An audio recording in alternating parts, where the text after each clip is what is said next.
is that you start off with some, at least with me, some sheets of plywood that are really quite mundane, and you build it into something that's quite spiritual that you really can enjoy and becomes a part of your home.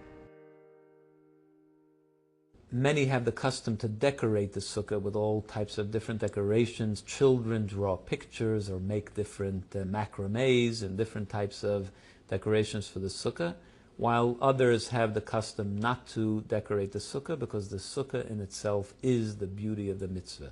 They feel that the sukkah itself has enough inherent, let's say, transcendental value that they don't really want to put anything on it. But my tradition is actually to put decorations on.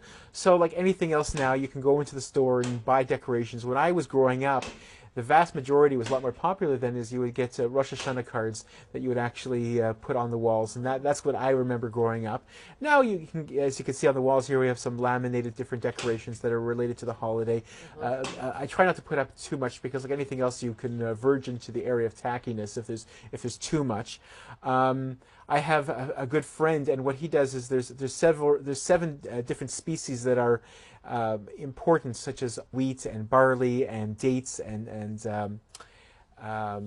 figs and pomegranates and olives. And what he'll do is he'll actually take the real things and he'll hang those 7 real ones from his the top of his sukkah, so it actually looks quite nice. This is Esther Ben-Bihi, and that's how we do the sukkah. Okay, so what we're going to do today is go through a little bit the history of the esrog, where it comes from, the different strains of esrogs, esrogim.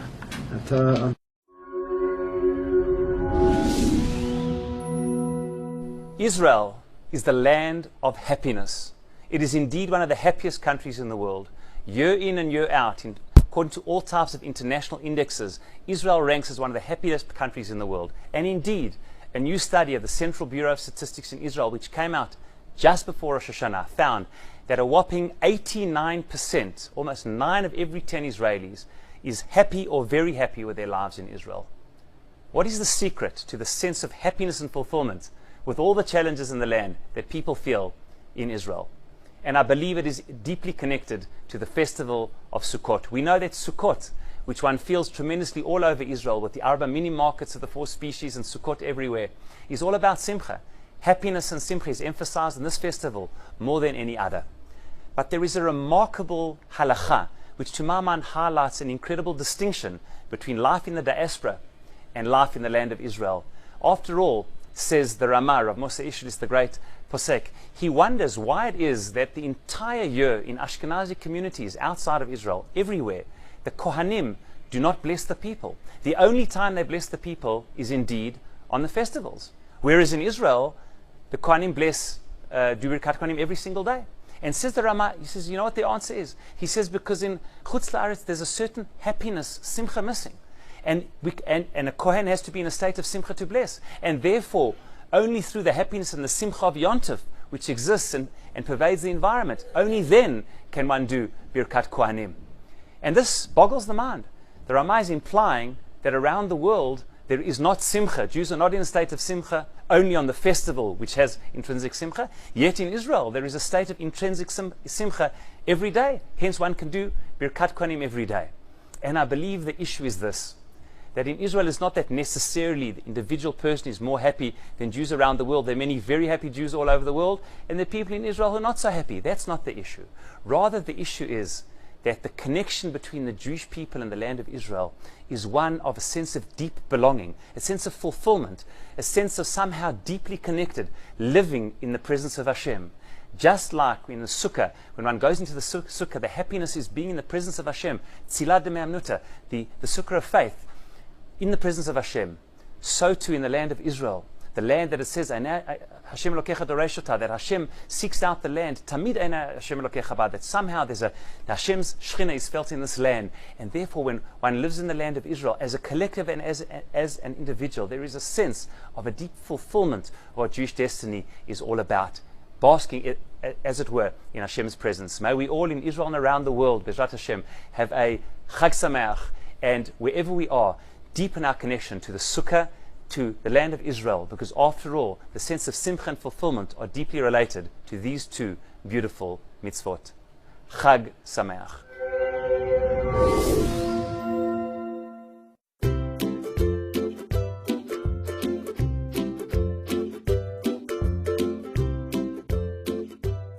Sameach. We stand right before Chag HaSukkot. The Abarbanel in Parshas Re'eh says something very beautiful about Sukkot.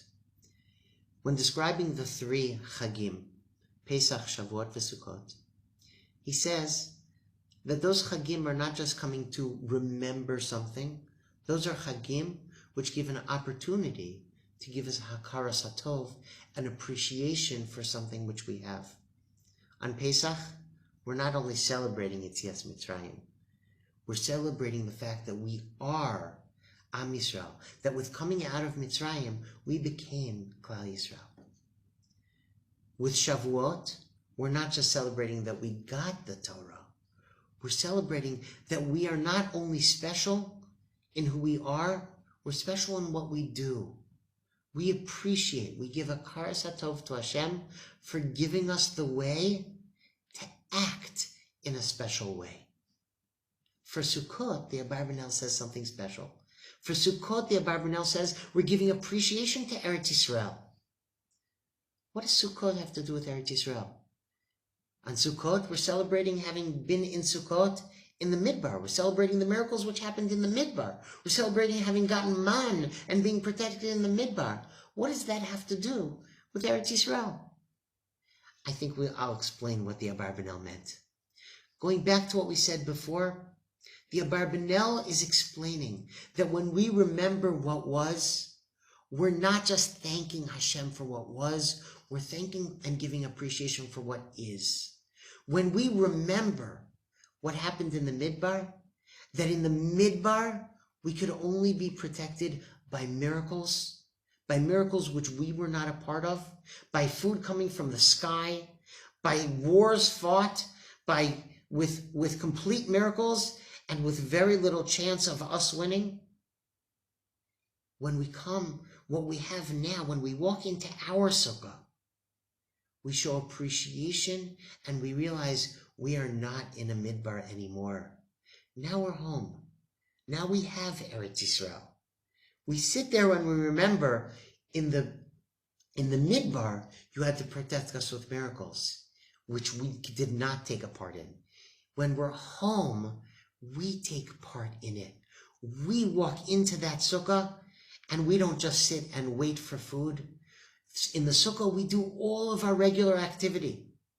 We sit and we play and we eat and we speak and we do all sorts of regular things in the sukkah, and we appreciate what we have. We celebrate with the Daled Minim because the esrog and the arava are fruit which we couldn't have had in the midbar.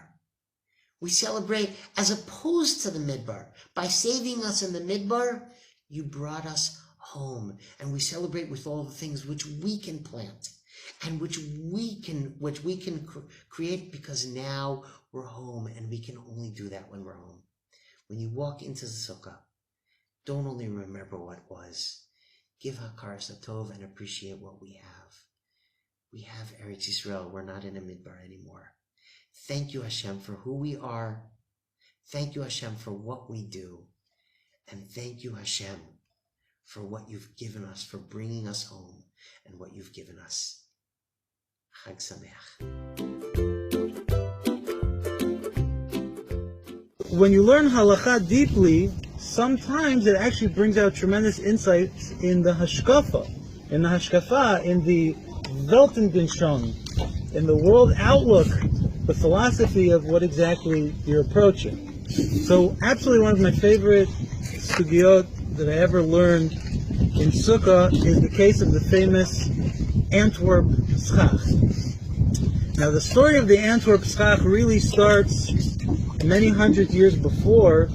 Rabbeinu Tam had a brother-in-law who built a beautiful sukkah, and he was very proud of himself. He had one of the greatest chaps in Jewish halachic history.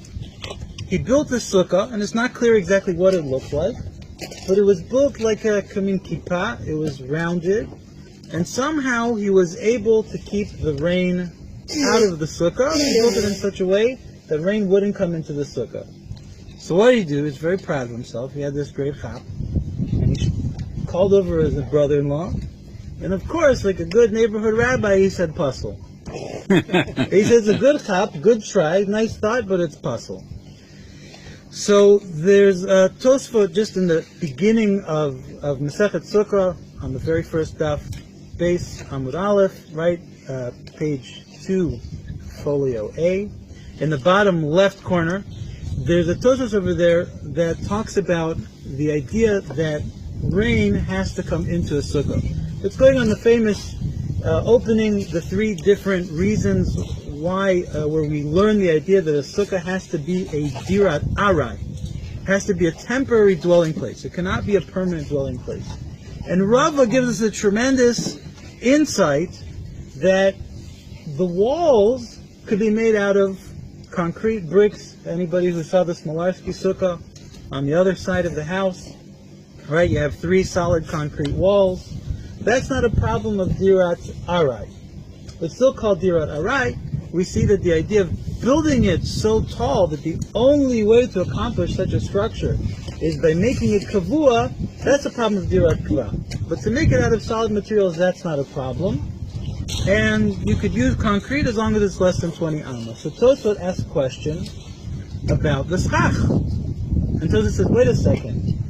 We're going to see a Gemara later on Daf Chav Beit Amud Bet, right? 22, folio D, that tells us that rain, right? If it rains inside your sukkah, you have to leave, right? If enough rain comes in that it spoils the mikvah, the porridge, the soup, the stew, you're not allowed to stay in the sukkah, or it's not a mitzvah to stay in the sukkah, then becomes a question if you're allowed to or not, and you got to go inside.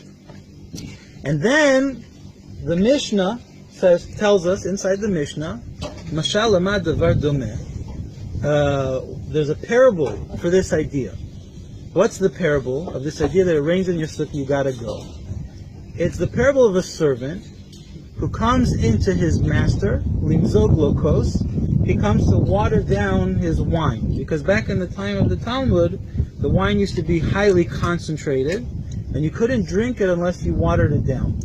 So the Eved comes in, the servant comes in to water down his master's wine, and the master spills the kiton, he spills the pitcher into the servant's face.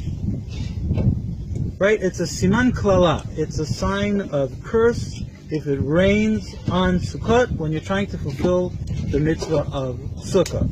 And from there, Tosfot learned to ask the question, wait a second, if it's not a problem what material I use, does it have to be permanent the way I built it or not? The materials, the way it's done. So it asks the question, why can't I just nail down my schach, right? And then the rain won't come in. And then there's no siman kala. Why are we talking about a sign of curse at all? So from there, Tosfot learns an unbelievable thing, that the whole idea of dirat arai goes after the schach. And the schach alone, whatever you put on top of your sukkah, that's what establishes it. Is it a permanent dwelling? Is it a temporary dwelling? Your sukkah could be built entirely out of concrete, brick, steel, reinforced steel, whatever you want. As long as the schach on top is not permanent, that's called a temporary dwelling place, and you live in a sukkah. Now we see from this Tosfot, seemingly, that one of the prerequisites for a kosher sukkah is that rain has to be able to get inside. So it sounds like. And there's a whole discussion as to why Tosfot tells us it's no good. Is it because it sounds like from Tosfot over there, it's because what's called Gzerah HaTikra, that if the roof is so permanent, then you're going to get confused and you could think maybe I could do sukkah inside my living room also. Right? And so our sages tell us that, okay, even though really it should be kosher, we're going to say it's not kosher, because we don't want to cause confusion. There's other ideas as to why the rain has to come in. Maybe it's a Torah prohibition, because maybe that in itself is showing that it's a permanent dwelling place because rain can't come in. Whatever it is, we see from that Tosfot this idea, seemingly, that rain has to be able to come in. Now there's another Mishnah that tells us that there's a disagreement between Beit Hillel and Beit Shammai about schach which is mu'uva kemin bayit. It's so thick, the schach is so thick it's like a house. Now obviously we don't put palm fronds on our houses anymore. Maybe someplace in Australia some Aborigines have some thatched roofs, where if you stack it so thick, right, then it's like a house. So that b'diavad, if you already did it, it's kosher, but like atchila, it's no good. You have to be able to see stars through the schach. So you see two prerequisites for schach. One, you have to be able to see the stars, like atchila, through the schach. And two, rain has to be able to come into your house. So somebody had a great chap, and they developed what was known as the Antwerp schach Antwerpen. And they designed the schach in such a way that it was shaped and overlapped, so that if you stood at the angle, if you stood vis-a-vis, you could see the stars. But because of the shape, the rain couldn't go into the sukkah. Now, if not mistaken, Rav Chaim Kreisworth, who was then the Rav in Antwerp, sent the question onward to the Gedolim here in Israel. And there was the house that everybody was talking about that year and for the next 5 years and even 40 years later. The Antwerp schach, kosher or not kosher. L'maaseh, even Rosh Shlomo Zalman Auerbach said that it was kosher, but don't use it. So we don't use the Antwerp schach, but like a good skinny rubber. That's what it is. yeah, it's good, but it's mutter, but Better not to. better not to. Okay, so just there we see this idea that from the whole sugya of Antwerp schach, we come to two very interesting ideas. What is it, hashkafically, about a sukkah, philosophically? Why is a sukkah a place where you have to be able to see the stars and rain has to come in? It's a strange thing, right? If rain comes in and then you have to leave, wouldn't it be better if we could just find a way that we don't have to leave the sukkah, let us stay inside? Why does it sound from Tosfot that the Siman Klala is part of what makes a kosher sukkah? And more than that, he's not even here, Ilana. I said I was going to put in one piece of Chassidus, so here's my one piece of Chassidus. I'll put it in the most Litvish way I can. Yeah, I'll put it in the most Litvish possible way. The Sfas Emes, in trying to understand what is the psul, this idea, why do you have to leave because of the rain coming in, the Siman Klala? So he says that's it, that's the halacha. There's a halacha called Siman Klala. If Hashem can't give you a klala on Sukkot, it's no good, you can't be in your sukkah. So that was my Chassidus, because Hashem said something in the Gemara, and I brought it in. So good. So, but that's it. Hashem says, Ad Kadei Kach, that's the halacha. Why? Because there's a halacha that Hashem has to be able to give you a klala on Sukkot.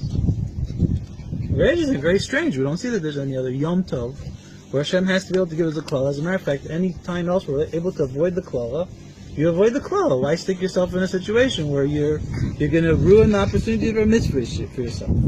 Okay, so when we sit in the sukkah, what exactly are we commemorating when we sit in the sukkah? So it starts in the Torah, goes to Shulchan Aruch, La Halacha. We're commemorating the Ananei Kavod in the desert. Meaning there's a machloket in the Gemara between Rabbi Eliezer and Rabbi Akiva. What is the sukkah commemorating exactly? We know Pesach is very clear, right? Zman Cheretenu, that's when we left Egypt. Shavuot is very clear, we received the Torah. Sukkot, what's it all about? It's a commemoration of something. Rabbi Akiva says it's when we sat in Sukkot in the desert. Sukkot Mamish. Meaning we went to the desert, we had to dwell in something, people weren't sleeping, it wasn't Rabbi Shimon, they weren't going under the sand and covering themselves over with a blanket of sand, they had to have some sort of a dwelling place. Right? These were actually the sukkot that they built in the desert. And the second one is Ananei Kavod. Rabbi Eliezer says no. It's the fact that when they went to the desert, they were surrounded by Ananei Kavod. Okay, and that's the halacha as the third pasuk, Shulchan Aruch pasuk, halacha l'maaseh. Just so I had this experience today, where someone heard a nice word in a shiur and tried to paskin a halacha from it, and I said, it's very nice, but that's not the halacha. It's a nice word. But halacha l'maaseh, when you sit in your sukkah, you should have a kavanah for both. You should have the kabbalah both for Sukkot Mamish and for Ananei HaKavod. Okay, fine.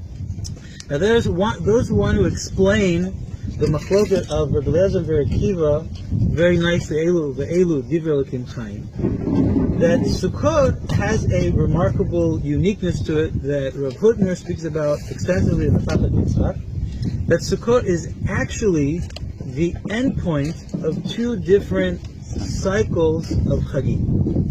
On the one hand, we see that it's the end of the Gimel Regalim, right? The three pilgrimage festivals going up, right? It's Pesach, Shavuot, and Sukkot. And on the other hand, it's also the end of the three holidays of Tshuva, of repentance, in Rosh Hashanah, Yom Kippur, and Sukkot. Because we do see that there is some sort of a continuation of the din, of the judgment of Rosh Hashanah still continues over into Sukkot, and that's why people continue to wish each other and Piskatova, or how do they like to say in Yiddish, a good kvittel. Have a good kvittel. Right. So there are those who want to answer like this. These two festivals, and there's other remarkable things we say about Sukkot. For example, it's the only Chag where we seem to have a doubling of the korbanos of the day. We bring 14 sheep as opposed to the standard 7, which you bring on a Chag. And there are those who want to learn that really Sukkot is two Chagim. It's two festivals. What are these two festivals? There was something called Chag HaAsif. And Chag HaAsif was the time that everybody was bringing in the harvest. And what's the idea of Chag HaAsif? The idea of Chag HaAsif is that you spend all this time plowing the field, sowing the seeds, working, anybody who's ever even tried to grow anything in their garden knows it's a tremendous amount of work to grow produce. It's not simple. Your produce finally comes about. You're bundling it up, you're gathering it up, you're going into your home, you're feeling like the wealthiest person on the planet because not only do you have now all the stuff you work so hard on, but stuff that you work so hard on. Now's the time where we say, okay, now go out of your house, go into the sukkah, right? Remind yourself that you feel, Kochem Rotzim Yadi, I did all this by myself. Remind yourself, no, this is Hashem's world. All this material stuff is nice, but that's not the essence. The essence is being with Hashem. Go sit in the sukkah, right? And that works very nicely with the pshat of Rabbi Akiva of Sukkot Mamish, right? Really go sit in a sukkah. Remember that when the Jewish people were in the desert, they might have had nicer things when they were in Mitzrayim. Nicer clothes, nicer, right? There were certainly things they missed about their life in Mitzrayim. But the point was, we're going after Hashem no matter what. We just want to be with the Kodesh Baruch Hu. We just want to be with Hashem. We'll be in the desert. What are we going to have? Not much. Little, shanties, little shacks. That's what we'll build. But we'll be with Hashem. That's what's important. So that works very nicely with Rabbi Akiva. Now, for Rabbi Eliezer, that it's Ananei HaKavod, right? So here we have the idea of a chag that's connected to tshuva. Why? What was the idea of the Ananei HaKavod? The Torah asks a famous question when he introduces in the first siman, when he's speaking about the Chol Sukkah. The Torah says, look, if the whole thing is about us going out of Mitzrayim and being in the Sukkah, it's during the wrong time of year. We should be celebrating Sukkot at the same time as we're celebrating Pesach. Why are we waiting all the way to Tishrei at the beginning of the winter? What's the connection? Well, it is the only holiday that doesn't have an event attached to it. It could happen anytime. Okay. Over 40 years. Okay, so we're going to hold on to that insight, and we'll see if there's an event or no event. So the Torah's answer is, it's a very, I don't know, it's hard because, it's the Torah, right? It's the first person who ever organized all of halacha into, 4 categories. He was the son of the Rosh. He'd been all through Europe. He'd seen everything, right? The Torah is a tremendous gaon. And the answer seems very, I don't know, balabatish, very simple, very pashut. The Torah says, why is it in the winter? Because if we did it in the summer, and don't forget that Torah lived in Spain, so they knew how to do summer in Spain. Anyways, everybody goes out into the fields and builds little, summer homes and shacks and hangs out for the shade and enjoy the fields and the whole thing. If we went out and built a sukkah in the middle of the spring, right in the middle of when Sukkot is in the middle of the spring, so everybody would think we're just going to enjoy the weather like the rest of them. It says that's why we do it in the winter, because that's the time of the Gshamim, that's when the rain starts to come down. And now everybody, what? Mainly on the plane. Yeah, in Spain, right. There's the Spain connection, well done. The rain starts to come, and everybody will know we're here for the mitzvah. Okay? That's the Torah. We're going to put that Torah to the side.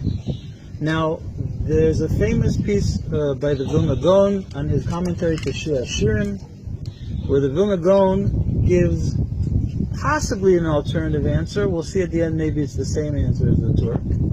But the Vilna Gaon says the following. The Vilna Gaon says that the Ananei Kavod, what we're celebrating on Sukkah, is actually the return of the Ananei Kavod. Why?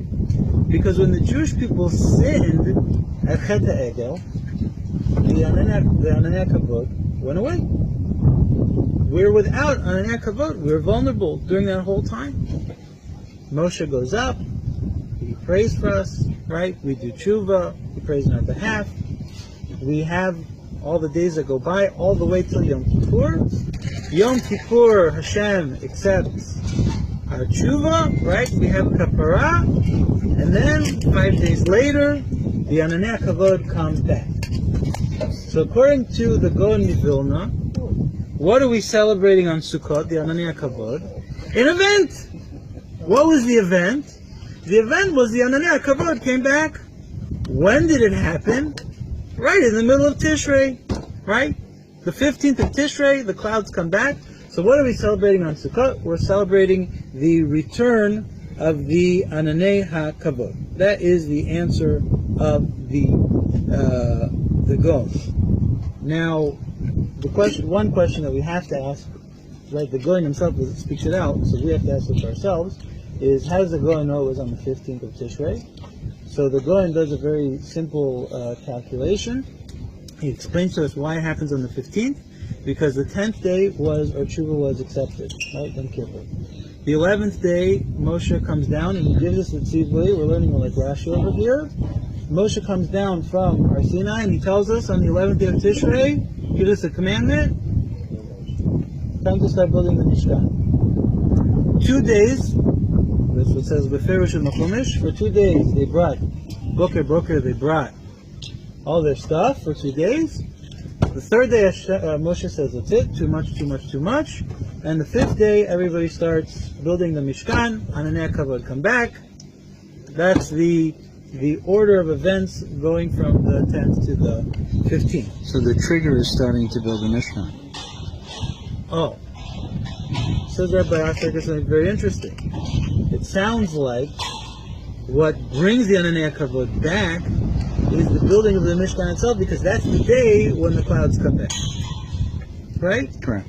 In other words, what was this 5-day period between Yom Kippur and the Mishkan, because the number 5 doesn't seem to have a particular significance to us over here. Did it take him, Moshe, 3 days before he said enough? Would it have been on the 16th? That's a question I'm asking. Good question. Right? Good question. We'll have to find the time. We'll have to find some sort of reason as to why this day would kick off the return of the Ananei Kavod. But good. According to the Gaon Mivilna, so what are we commemorating? We're commemorating the return of the clouds. Now, it's very nice. If we understand that Sukkot is this doubling of Chagim, right? The end of the Gimel Regalim, which are all about crops and harvests, which we spoke about on last Rosh Hashanah. And then according to the second cycle, it's the end of the Tshuva cycle. So now it could be Elu Ve'elu, very nice. Rabbi Kiva was saying that the Ikar, the main idea of the mitzvah, goes with Chag HaAsif, the harvesting festival. And Rabbi Eliezer, who learns that it's Ananei Kavod, it could be going with the end of the Tshuva cycle, right? The end of, and then each one going in their own way. Fine, good. So now that we have this setup, right? What's the basic essence when you sit in a sukkah? So what is a sukkah? A sukkah we know has to be a dira, right? A minimum for anything to be a dira has to be at least 2 walls.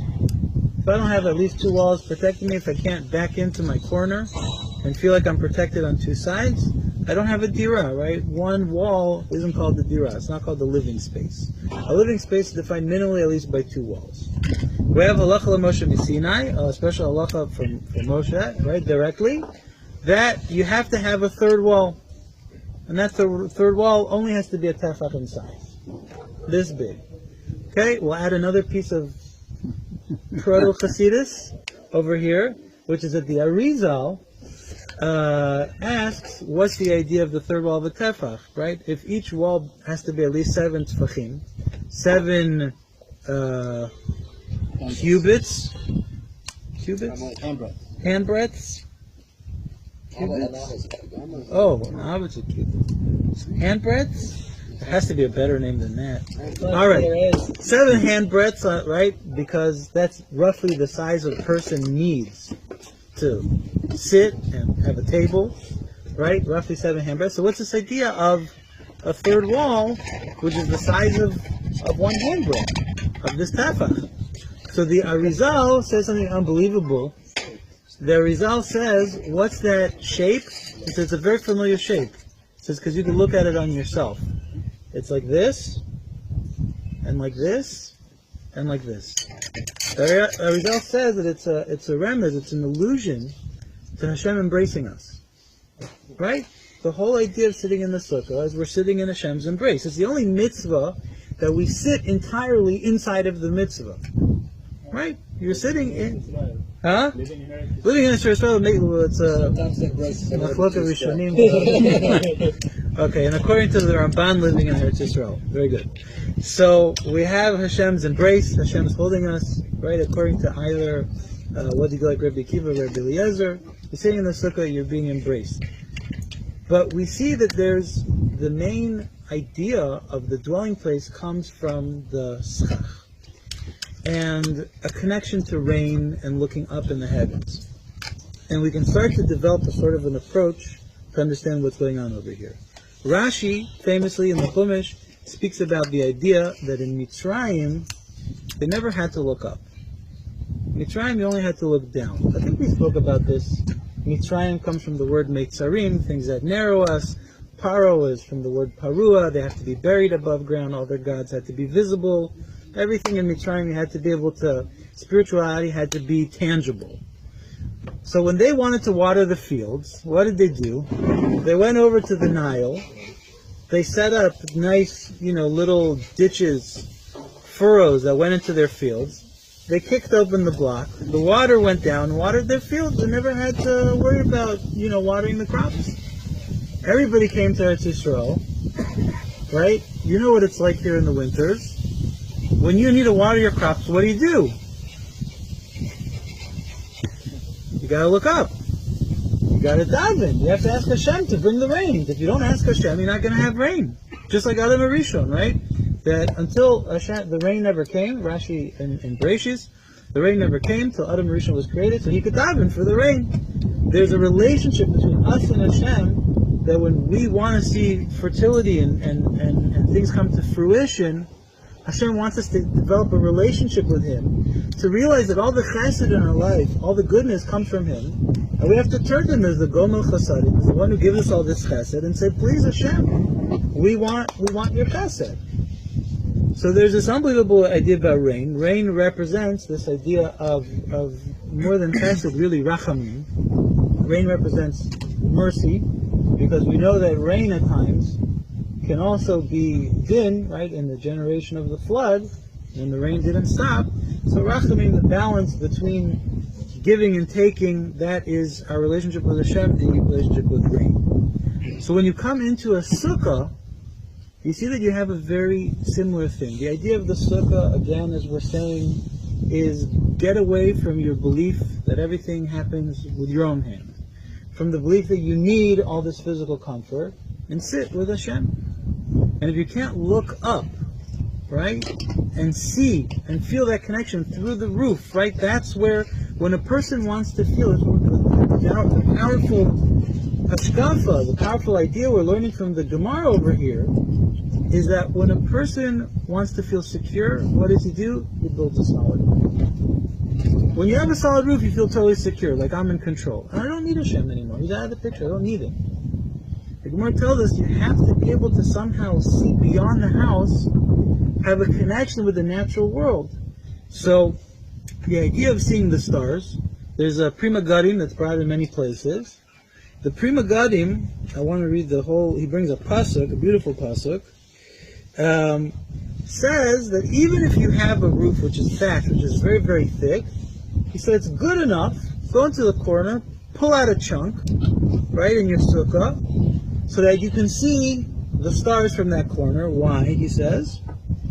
So that you should remember, Mi bara ela v'liot gar ba'aretz. Right? Who created these? Right? Look at these unbelievable, right? The stars that are the intermediaries of Hashem for all of nature. So remind yourself, when you're living in the earth, you're earthbound, who created everything which is around you? Right? There's a whole question why he learns that rain doesn't work that way. But he understands the reason is you have to feel when you're in the sukkah, Mi bara ela. You have to be able to see the stars and remember that the world was created by Hashem. Now, there's an interesting, in the Bikur Yaakov, Rabbi Yaakov Ettlinger, in his halachic glosses to Masechet Sukkah, he says, I don't know. Where does the Prima Gadim get this from? There's no source anywhere in all of halacha that says this idea, Mi bara ela, that's his chiddush. He also is not sure how he feels about it, if it's a good chiddush or not a good chiddush. But we definitely see that the Prima Gadim was driven to understand this idea of seeing the stars, because you have to feel Mi bara ela.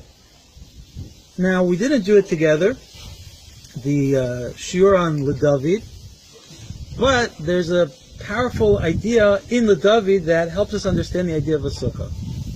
So everybody, a lot of people, shouldn't say everybody, we all learned in Cheder that Ori v'Yishi, Rosh Hashanah v'Yom Kippur. Hashem Ori v'Yishi. Hashem is my light and my salvation, Rosh Hashanah Yom Kippur. And if you go in the continuation, this part people speak about less. It says, Yitzpineni b'Sukkah v'Yom Ra'ah. Hashem, this word tzafon. How would you translate it? Tzafon? Hidden. He hides me. He hides me in his sukkah on a Yom Ra'ah, on a bad day. But then, David HaMelech continues and says, Yastireni b'seter ahalo. So now what's the difference? We see there's two things. There's a sukkah and there's an ohel. And there's being tzafun and then there's being nistar. So we know that an ohel, that's as covered as you can get, right? That was the whole praise that Bilam said to the Jewish people. Matovu alecha Yaakov. How good are your tents, Yaakov? Why? Because they were so tzanua, they were so private, they couldn't see into each other's tents. In the tent, you're nistar. Nistar means you're hidden entirely. But the word David HaMelech uses by sukkah is yatzpineni, to be tzafun.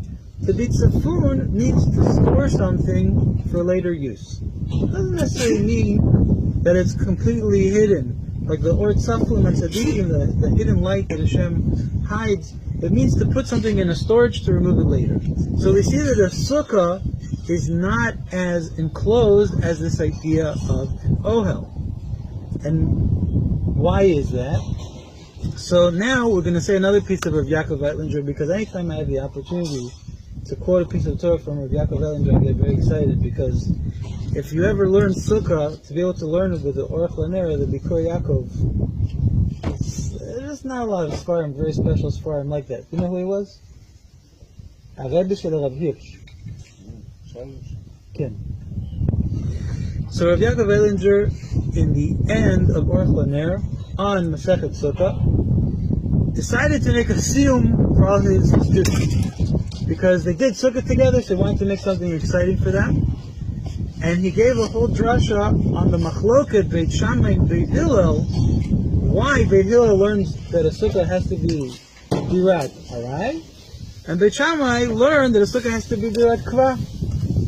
And he says, because everywhere we look, the machloket between Beit Hillel and Beit Shammai is how much we act today, right, like Yemot HaMashiach, and how much has to do with living in the here and now. And that's why our Chachamim tell us that in Yemot HaMashiach, halacha is like Beit Shammai. But now, halacha is like Beit Hillel. So you see here too, when you're nistar ba'ohel, entirely enclosed in a completely sealed relationship with Hashem, that you're totally separated from any outside world, that's how connected you are in spirituality, that's not for now. That's for Yemot HaMashiach. Now, nowadays, before Yemot HaMashiach, we're still living in a process of tikkun, where we have to see the world around us. We have to connect to the world around us. We have to involve the world around us, and part of that process of moving closer to Hashem. So that's the idea of a sukkah. You can't ever, if you're in a sukkah, if you're in a sukkah and you don't feel that you're part of the world, you only feel connected to Hashem, pasul. No good. When you're in a sukkah, you have to feel, you have to look up to your schach, and you have to say, Mi bara ela, but lagur ba'aretz. Well, I'm here living my life in the world, I have to involve Hashem, see how Hashem's connected. Right? That's Yaspinei B'Sukkah Yom Ra'ah. It's not a world of tikkun yet. It's still a world that needs a lot of fixing. It's a Yom Ra'ah. That's the idea of a sukkah. Okay. So we see it's that powerful that the Pri Megadim from there learns this idea that even lahalacha, that's why you have to be able to see the stars. Now, let's go the idea of the rain, the other idea of the Antwerp stop. The idea of rain. Why does rain have to be able to come into my sukkah? If I can fix up the problem, if I can keep the rain out, right? We don't see anywhere else that it's, if Hashem can't curse me, then I haven't fulfilled the mitzvah. Here the mitzvah of a sukkah is fulfilled at the moment where I'm in a situation where Hashem can curse me. Okay. What? How much? Good. Yeah, there's a whole lot of discussion in halacha about exactly that question. And as a matter of fact, even the question of if I cut a hole in one part of the skach, and that's where the rain comes in, is that enough? Does it have to be throughout? Is there an idea of dalet machim of skach puzzle over here or not? But we know that the Gemara says that if it's enough to ruin the mikvah, if it's enough to ruin the dish of the night, right, that's the point where you have to leave the sukkah. So if a little bit of rain comes in, but you would still continue to eat, it doesn't bother you so much, that's not called yet that you have to leave. If so much rain gets in that it's unpleasant, you can't even eat the soup because it's getting watered down. There's another Hasidic word over here, by the way. Oh, we're getting three now. The Tzanzer Rebbe, the previous Tzanzer Rebbe, say that if rain comes into the sukkah, so then and it goes into the soup, so then there's more soup for everybody. And that's why the Tzanzer Rebbe used to sit in his sukkah when it rained. That's a different discussion, but we're not going to go through that discussion. It's a bracha. Yeah, he was a Chabad. He was a Tzanzer. Fine. Okay. So, like this. If we go back to the idea of the Gon, and we go to Rabbi Ostreicher's question. So on the 10th day, we had the Kapara. Right? Why didn't the clouds of glory come back on Yom Kippur? What was happening for 5 days that we had to wait till the 15th day? That's when the clouds of glory come back. So, I think you can say it from Svara. Rav Ostreicher was already jumping on the Svara. I also saw it in the name of Rav Matasiel Solomon from Lakewood. This idea that you see that Hashem forgave you. Okay, great. So let's say Shlomo, you and I were developing our relationship, our friendship, that blossomed into a beautiful friendship, and one day I do something and I wrong you. And now I have to fix that wrong. I have to come to you and I have to say to you, I'm sorry. I did something that wasn't appropriate. And it might take you some time. So eventually you say, you know what? I forgive you. Let me ask you a question. The second you say I forgive you, that's it? Best of friends, back to what it was before?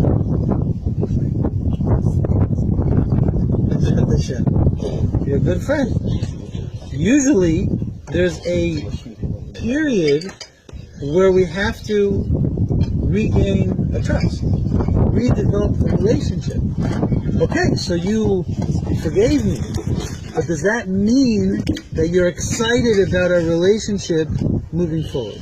Sometimes the relationship is stronger afterwards. Oh, sometimes when you do it right, the relationship is stronger afterwards. The amazing thing when we talk about the Ananei Kavod is that of the 3 miracles that we had in the desert, right? The manna, the Be'er Miriam, the water that we had, the Ananei Kavod, the clouds of glory. What do you notice about the difference between the 3 things? If we didn't have man, Rabbi Yehuda, if we didn't have man in the desert, what are our chances of survival? As a Hatzara. If you don't have water, what are your chances of survival? Not good. You have man as the food. You had the water from Be'er Miriam. And the Ananei Kavod was dry cleaning and air conditioner. Now maybe some people from 5 towns wouldn't be able to survive without dry cleaning and air conditioning. But Miriam died, I think, half a year before they went into Eretz Yisrael. We have the whole masa of the name of Ripah. Moshe has to restore the waters. Yeah, that's exactly what's happening over there. So water and man, the Jews it's nice, it's good. But the 3 things is the only thing that's not mukhrach. You don't have to have it. So if you forgive me, and we're dependent on each other in some form or some way, so the relationship continues in anything that's mukhrach. But the extra stuff, the extra cookies you bring me in the little bag, right? The extra phone call, how you doing? That's not necessary. It's miutar. So what do we see? We see that the clouds of glory come back. It shows us not only has Hashem forgiven us, but there's more than that. There's ritzui. Now Hashem wants the relationship. Now the Gaon himself has a very nice premise to this idea. When we say Atah Bachartanu, right? We're actually going through all the Amim over here. Atah Bachartanu Kol Amim is when Hashem chooses us. It chose us on Pesach. That was the Bechira. Ahav Totanu. Where was the Chuppah? Torah. Veratzita Banu? Sukkot. Because not only did Hashem forgive us on Yom Kippur, but the clouds came back. There was Ritzui. He wanted the relationship.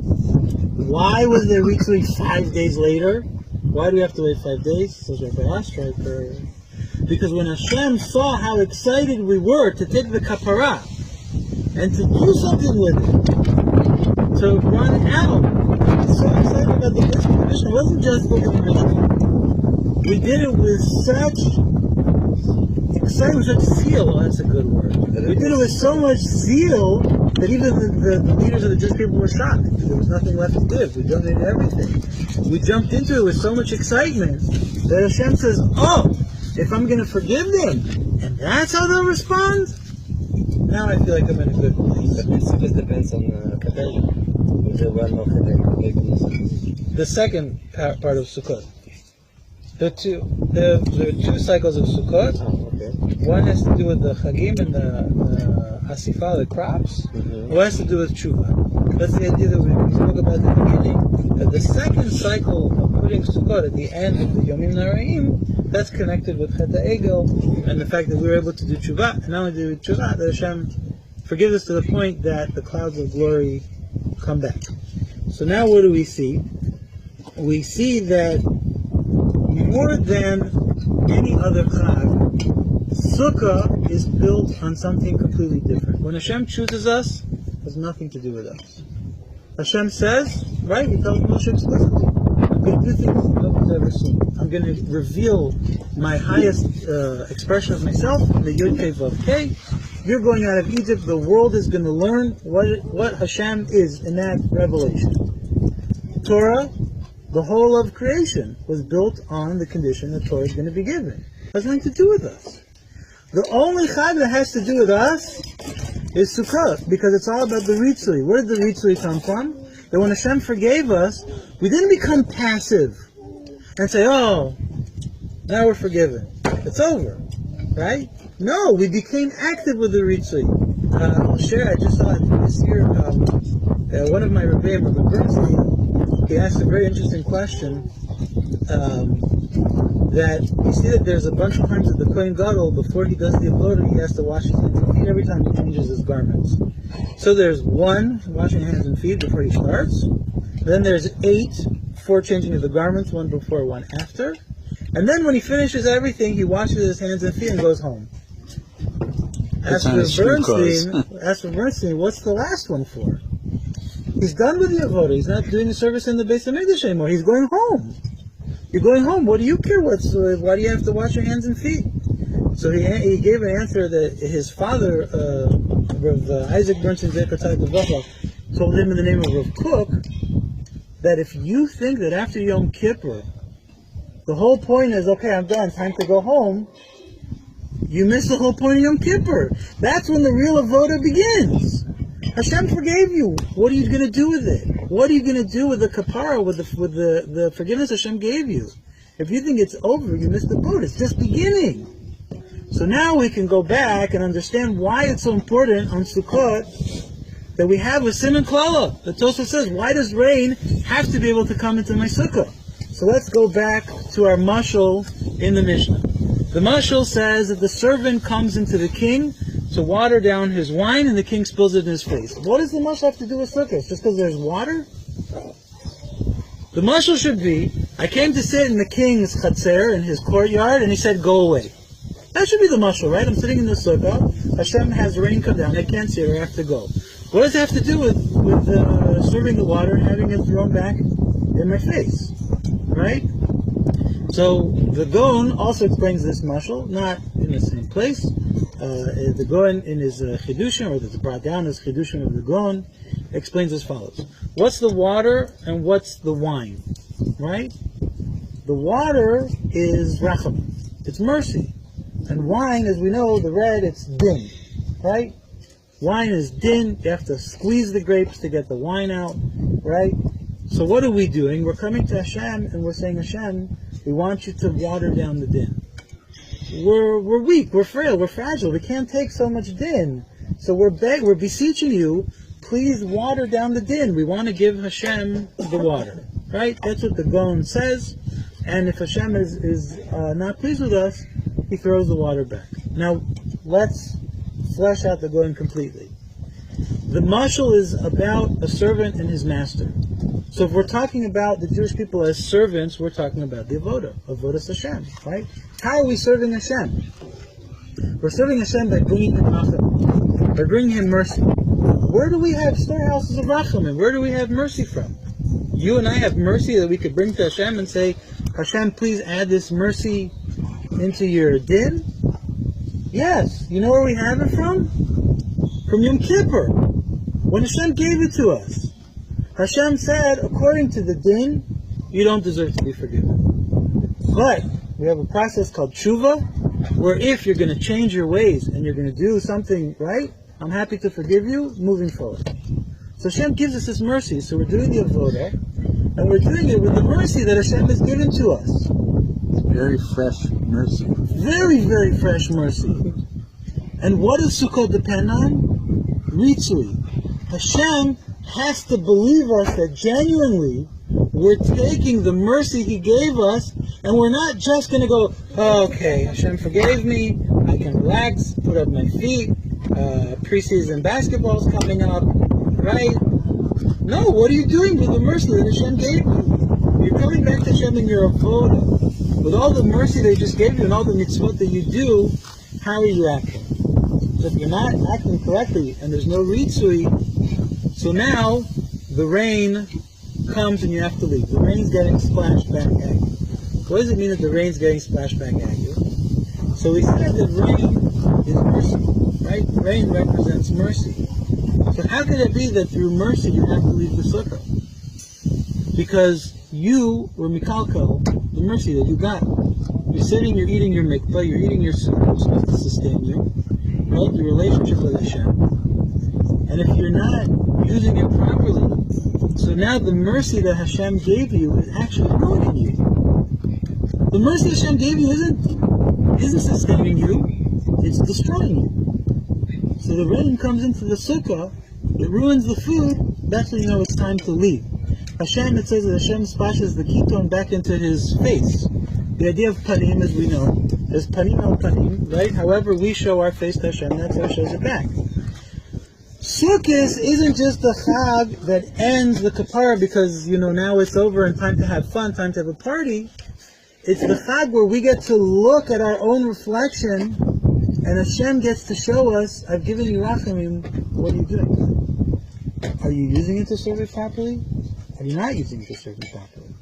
And when we don't use it to serve it properly, Hashem shows us that the mercy He's given us is actually ruining us as opposed to sustaining us. So, from the concept of Antwerp and Schach, we open up the whole sugya. See, there's a lot of ideas about Schach. You have to be able to be stars. You have to be able to have rain come in. Why? Even though, without getting into the specific halachas, but hashkafically, we learn two big ideas about Sukkot. One is that we have to be connected to Hashem while living in this world and involve ourselves right in the physical world in a way that Hashem is part of it. And secondly, that Sukkot is a time to strengthen ourselves and to make sure we're using the extra rachamim we receive in the same way.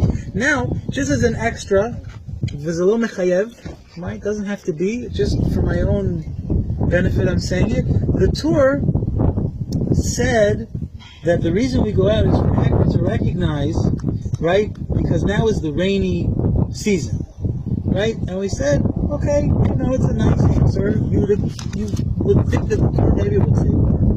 Interestingly, the Torah learns exactly like the Vilna Gaon, right? As we said, the Sukkah is all about the Ananei Kavod, right? The clouds of glory returning. So the truth is, the Torah says it's the rainy season. That it could be, the Torah is not referring to Spain because the Torah knows that it rains different times in different countries. When is this time the rainy season? In Eretz Yisrael. Right? Sukkot is the beginning of the rainy season. Right at the end of Sukkot, we daven for the rain. It's a hacker for us. For what? It's a hacker for us to know if we're using the rachamim properly. So, just an extra lo mechayev. It could be the Torah himself is learning like the Gaon when he says that it's for a hacker of the rain. It means this idea that if it rains, you can't be in the sukkah because we're not using Hashem's mercy appropriately. Hi folks, it's David Ostreicher here in sunny Carmiel in the Galilee of Israel. It's a beautiful day here and it's Erev. Hi folks, it's David Ostreicher here in sunny Carmiel in the Galilee of Israel. It's a beautiful day here and it's Erev Sukkot, which means that tonight we might sleep in the sukkah behind me, which would be very exciting. My first time doing so since we came here. It's a very wonderful time. We had an inspiring Yom Kippur, Rosh Hashanah followed by Yom Kippur, and we all felt at the end of it that our ruling in the court above as well as the court below was positive for the coming year, and we're all looking forward to it with great anticipation. And now, having finished with Rosh Hashanah Yom Kippur, the days of judgment, we enter into the days of joy and happiness, the time of the Sukkah. There's a connection between the two. I'm going to talk more about the Sukkah with you during Chol Moed, the days in between, but I do want to give you an idea that I heard from Rabbi Jonathan Reiser last night. and it's on Kosher Tube as well, in much more detail. You know, in the avoda, the service of the high priest, the Kohen Gadol, at different points in the service, he's changing clothes, and from the garments that he goes into the Holy of Holies and the garments that he goes to the people and the holies. And during each of those changes, he immerses in the mikveh of purification, the waters of Mayim Chayim, the living waters of purification. And there's a question asked, which frankly I never asked before, but last night the question was asked and answered, and it's a great lesson for the holiday coming up. What are the connections between Yom Kippur, 5 days later, Sukkot? And there's a hint in these immersions, in this time in the mikveh.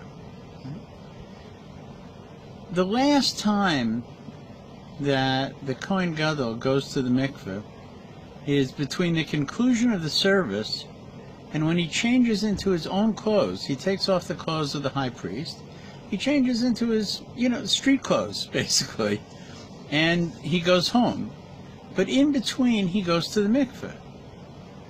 Well, frankly, it doesn't really make that much sense. Why? Because you go to the mikveh to raise your level of purification in order to do the service of God. He's finished. He's going home.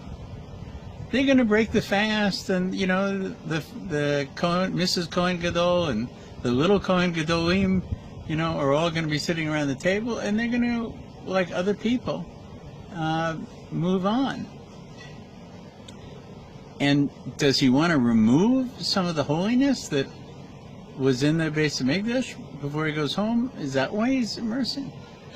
The answer is no. Sukkot is the anniversary of, or the celebration of, two kinds of huts. One is like the hut you see behind me that the Jews lived in the 40 years in the Midbar. And the other was called the Ananei Kavod, the clouds of glory. Clouds of glory was God's moving hut that surrounded the Jews on all sides, smoothed out the road for them, air conditioned the environment in the desert. Their clothes didn't wear out. There was a dry cleaner for them. They had food underneath it. They had water underneath it. And it was a protection. As long as they had it, it was a protection. But the clouds of glory disappeared after the sin of the golden calf. And then the Jews were exposed and in a much more weakened position. And what happened? Moshe went back up to Sinai. He was there for another 40 days, the third 40 days. Right? And when he came down with a second set of tablets and an indication that our tshuva, our desire to straighten our path, had been accepted by God. And what day was this? This day was the 10th day of Tishrei, Yom Kippur, a day of mercy, a day of rachamim, a day of acceptance of our regrets for the golden calf and our determination to move on. A day that not only did we understand our regrets were accepted, but we understood something else, that acceptance is not just a whew, let's move on, we dodged the bullet. No, acceptance was a new opportunity to invigorate our commitment to God. How did we do it? It was the day that we began to build the Beis Hamikdash, to build the Mishkan in the desert, the home for God, so to speak, or the meeting place for God with Moshe and the Jewish people.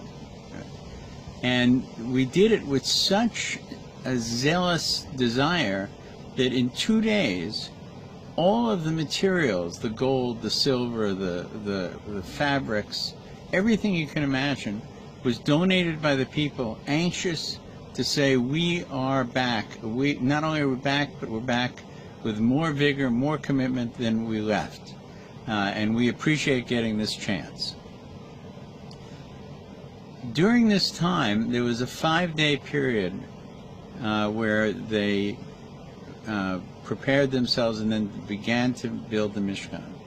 And it's as though a God in heaven looked and said, my children are building a home for me.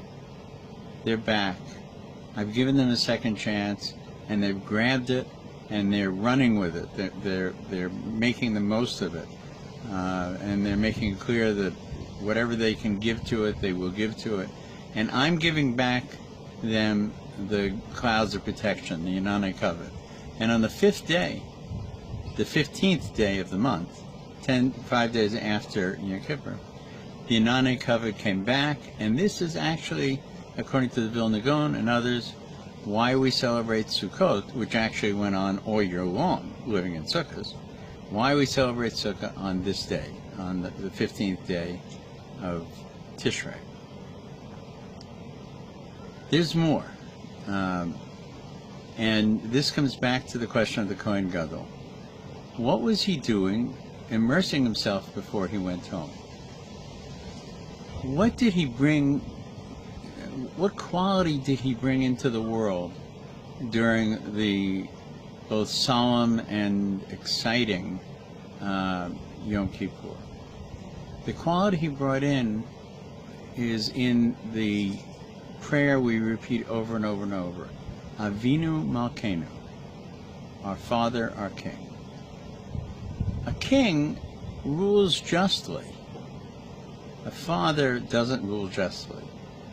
He rules with kindness. He rules with mercy, with rachamim. And this is in fact the quality of Yom Kippur. And the Kohen Gadol is the conductor of the orchestra on this day. And the tune he's playing is Mercy, Mercy, Mercy. And he is bringing it down, God's mercy into this world. Right? He's saying, yes, you sinned with the golden calf, but I'm going to rule mercifully and say, you want another chance? You have another chance. And this was a day for the whole world to bring mercy into the world. Now, here's the question.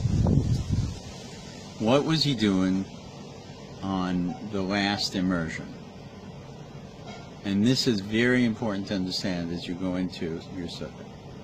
We could go into our sukkah saying, yes, we won the case in court. You know, it's great. We dodged the bullet, everything's good. Let's say l'chaim. And we should. There's nothing wrong with it. But beyond that, we should say, I have a holiness that is beyond the Beis HaMikdash, that was brought into this world on Yom Kippur. And now the question is, what will I do? It's not my holiness. It's the holiness of God. It's the mercy of God brought into this world. So the question is now, as Yom Kippur is ending and Sukkot is beginning, what do I do with God's rachamim, with God's mercy that surrounded us and came to us in Yom Kippur? Not just for, letting us off the hook. Not at all. It's a statement that this is something that belongs in the world, and I'm giving it to my children, that they should use it properly. And Sukkot, when the Inanei Kavod, the clouds of glory returned, on Sukkot is a moment in the middle of all our joy to remember that we have new mercy, fresh mercy, delivery of fresh mercy, of God's mercy in this world. Let's use it properly.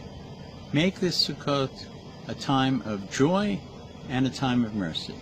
Hag Sameach, I'll see you, well, in your case, 2 days. In my case, we go into Chol Moed in 1 day. But we'll wait. It'll be ready for you when you come out. Have a great Sukkot, enjoy it, and share it with others.